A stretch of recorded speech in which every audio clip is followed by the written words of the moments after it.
It was a quiet night, just like any other, except my wife Jenna was at work doing her night shift at the hospital. I decided to take a late shower to relax. The apartment was silent, and the only sound was the water running. Suddenly, I heard the front door. It was weird because Jenna wasn't supposed to be home yet. I thought maybe she got off work early or something. I shouted from the shower, "Jenna, is that you?" No reply. That was odd. Jenna always answered. I kept showering, but then I heard another noise, like someone walking around. It wasn't loud, but in the quiet apartment, it was noticeable.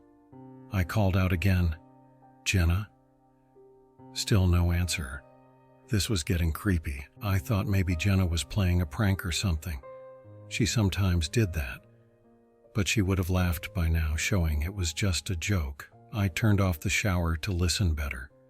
That's when I saw a shadow through the frosted glass of the bathroom door. It definitely wasn't Jenna's shadow. It was bigger, and it moved differently. Now I was really worried. Who could it be? Maybe it was a friend or a neighbor, but why wouldn't they answer? Then I thought, what if it's a burglar? I got really scared. The shadow moved again, like it was going from one room to another. I yelled, "Who's there?" hoping it was just a misunderstanding. But the shadow didn't respond. It just kept moving around. I had to do something. I couldn't just stay in the shower. I needed to find out who it was, but I was also scared of confronting a stranger in my apartment. So I stayed quiet, trying to think of what to do next. Still in the shower, my heart was pounding.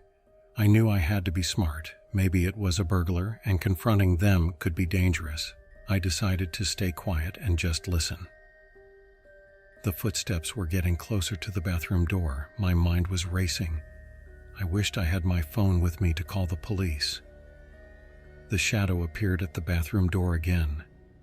This time, I carefully peeked through the small blurry window at eye level. There, right outside the door, stood a figure. I couldn't see their face clearly, but they were definitely not Jenna. For a brief second, the figure paused and looked at the door. Then suddenly they raised their hand. In their hand there was something that looked like a weapon. It was hard to tell for sure through the frosted glass, but it sure looked like it could be a gun. That was when fear really set in. I quickly moved away from the window and pressed myself against the wall, out of sight. I didn't dare make a sound now, hoping the intruder would just leave. After a few tense moments, the shadow moved away from the door. I could hear sounds of drawers being opened and things being moved around. It was clear. Our apartment was being robbed.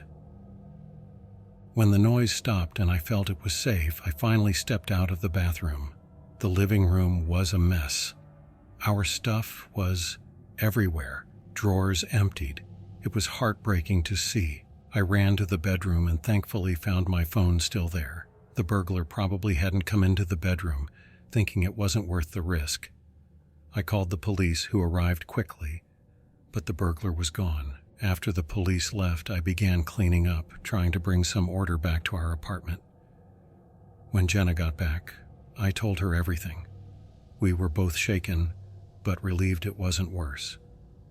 From then on, we knew we had to be more careful and aware, even in our own apartment. Living as a single mom in a small town, my life centers around my son Jake, a lively 9-year-old who loves playing baseball. We live in a cozy 2-story house in a tranquil neighborhood, where our evenings usually wind down with dinner and bedtime stories. However, one unusual Wednesday night disrupted our peaceful routine and introduced a sense of unease that lingered for days. That night, after Jake had fallen asleep quickly from exhaustion due to his baseball game, I retired to my room, ready for some much-needed rest. But my sleep was abruptly cut short by a strange noise. It sounded like something was hitting my bedroom window. Considering my room was on the 2nd floor, this was particularly alarming. My first instinct was to ensure Jake's safety. I quietly checked his room, relieved to find him sleeping undisturbed. With my heart racing, I cautiously approached the window.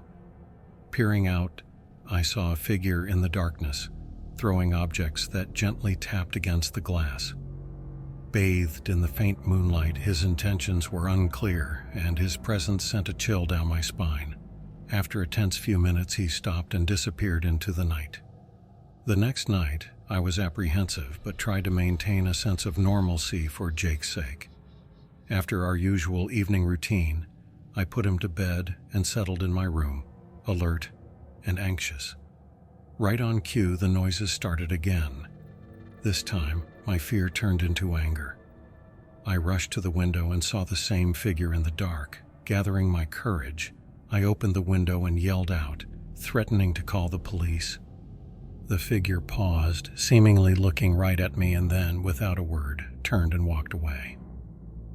The following night was eerily silent. I had expected the noises to return, but nothing happened. It was a relief, yet the anxiety and confusion lingered.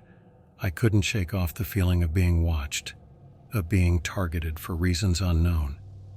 Saturday arrived, and the events of the past nights weighed heavily on my mind.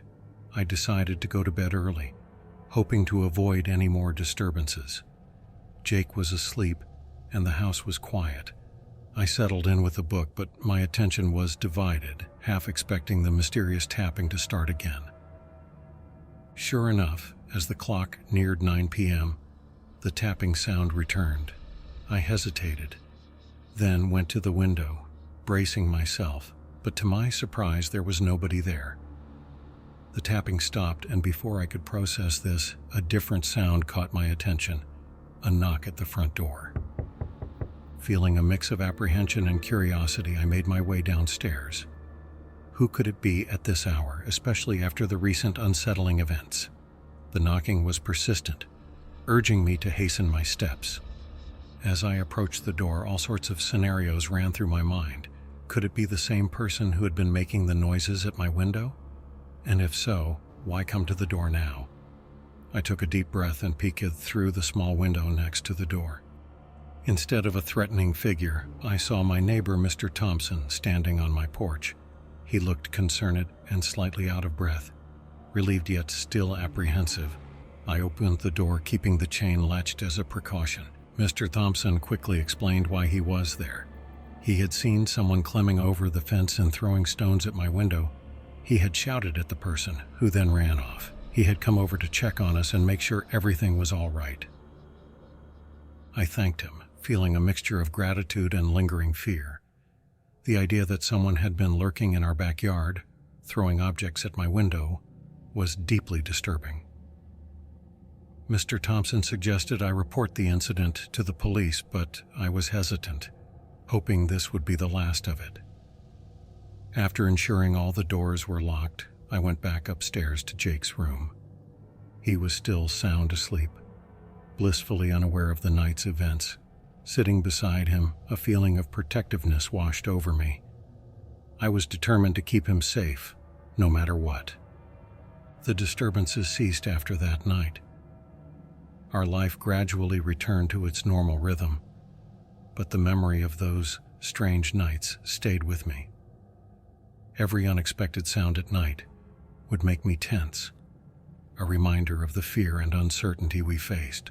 Over time, these incidents became just a story, a peculiar chapter in our otherwise peaceful life. Yet sometimes in the quiet of the night, I catch myself listening, half expecting the tapping on the window to start again. It's a haunting reminder of those unexplained events that once disturbed our serene existence. It was a regular Friday night at our house. My parents, my younger sister, and I were in the living room, each doing our own thing. Mom was scrolling through her phone. Dad was reading a magazine. My sister was playing a game on her tablet, and I was watching videos on my laptop. The TV was on, but nobody was really paying attention to it. Suddenly, without any warning, the room plunged into darkness. The TV shut off and the lights flickered out. However, the screens of our devices, powered by their own batteries, remained lit, casting eerie glows in the suddenly shadowy room. "What just happened?" my sister asked, her voice tinged with worry. "It's a power outage," Dad said, standing up. He used his phone to light up the room. "Let me check the fuse box. Maybe it's just a blown fuse." While Dad went to the garage, Mom lit some candles she kept in the kitchen drawer. The flickering candlelight made the room look different, kind of spooky. I helped by finding a couple of flashlights in the junk drawer. Dad came back from the garage, shaking his head. It's not the fuse. The whole neighborhood is dark. Must be a blackout. We should check the news on our phones, Mom suggested. Maybe there's information about what's going on. We all sat down and started looking up news on our phones. According to the local news website, the blackout was citywide, caused by a big storm that had knocked down some power lines. They said it could take hours to fix. Just as we were talking about what to do next, we heard a knock at the front door. "Who could that be?" Mom whispered. "I'll check," Dad said, going to the door with the flashlight. He looked through the peephole but didn't see anyone. Strange. There's no one there. As Dad was about to turn away from the door, we all saw a shadow move past the living room window. It was quick, but we definitely saw it. "Somebody's outside," I said, my voice shaky. "Stay here, I'm going to check the back door," Dad said, moving cautiously toward the kitchen. My sister clung to Mom, and I felt my heart racing. The idea of someone sneaking around our house in the dark was really scary. We all stayed silent, listening for any sounds. Dad came back a few minutes later. "I didn't see anyone, but let's keep the doors locked just to be safe." We decided to stick together in the living room, waiting for the power to come back. Mom suggested we play a board game to pass the time and take our minds off things.